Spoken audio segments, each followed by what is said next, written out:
नमस्कार दोस्तों, आज हम एक बहुत ही प्रचलित प्रदोष व्रत कथा सुनने जा रहे हैं। एक गांव में एक निर्धन विधवा ब्राह्मणी रहती थी और उसके साथ उसका एक पुत्र भी रहता था। वह भरण पोषण के लिए प्रतिदिन भीख मांगते और जो भी मिलता उससे अपनी भूख शांत करते थे। ब्राह्मणी कई वर्षों से प्रदोष व्रत का पालन करती आ रही थी। एक बार ब्राह्मण का पुत्र त्रयोदशी तिथि पर गंगा स्नान के लिए निकला। स्नान कर कर जब वह अपने घर की ओर जा रहा था तो रास्ते में उसका सामान लुटेरों से खो गया। लुटेरों ने उसका सारा सामान छीन लिया और वहां से फरार हो गए। कुछ समय बाद वहां के राज्य के कुछ सैनिक आ पहुंचे और उन्होंने ब्राह्मण के पुत्र को लुटेरों में से एक समझकर राजा के सामने प्रस्तुत कर दिया। राजा ने उसको लुटेरा समझकर और उस ब्राह्मण युवक की दलील सुनने बिना ही उसे कारागार में डाल दिया। रात्रि में जब राजा के स्वप्न में भगवान शिव आए और ब्राह्मण युवक को मुक्त करने का आदेश देकर अंतर्ध्यान हो गए।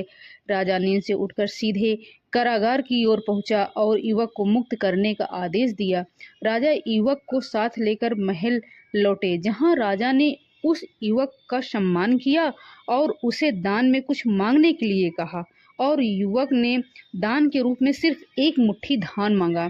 राजा उसकी मांग सुनकर बहुत हैरान हो गया। राजा ने युवक से प्रश्न किया कि सिर्फ एक मुट्ठी धान से तुम्हारा क्या होगा? तुम कुछ और भी मांग सकते हो, ऐसा अवसर किसी को बार बार नहीं मिलता। युवक ने बहुत ही विनम्रता पूर्वक राजा से कहा, हे राजन, इस समय यह ध्यान मेरे लिए संसार का सबसे अनमोल धन है। मैं इसे अपनी माता को दूंगा, जिससे वह खीर बनाकर भगवान शिव को भोग लगाएगी। फिर हम इसे ग्रहण कर अपनी भूख शांत करेंगे। राजा युवक की बातों को सुनकर बहुत प्रसन्न हुआ और उन्होंने मंत्री को आदेश दिया कि ब्राह्मणी को दरबार में सम्मान के साथ लाया जाए। मंत्री ने ब्राह्मणी को ले आकर दरबार में ले आया और उन्हें सारी बातें बताई और उनकी पुत्र की प्रशंसा करते हुए राजा बोले कि ये इसे हम अपना सलाहकार के रूप में इसको नियुक्त कर रहे हैं। इस प्रकार निर्धन ब्राह्मणी और उसके पुत्र का पूरा जीवन बदल गया। तो दोस्तों, यह थी प्रदोष व्रत कथा।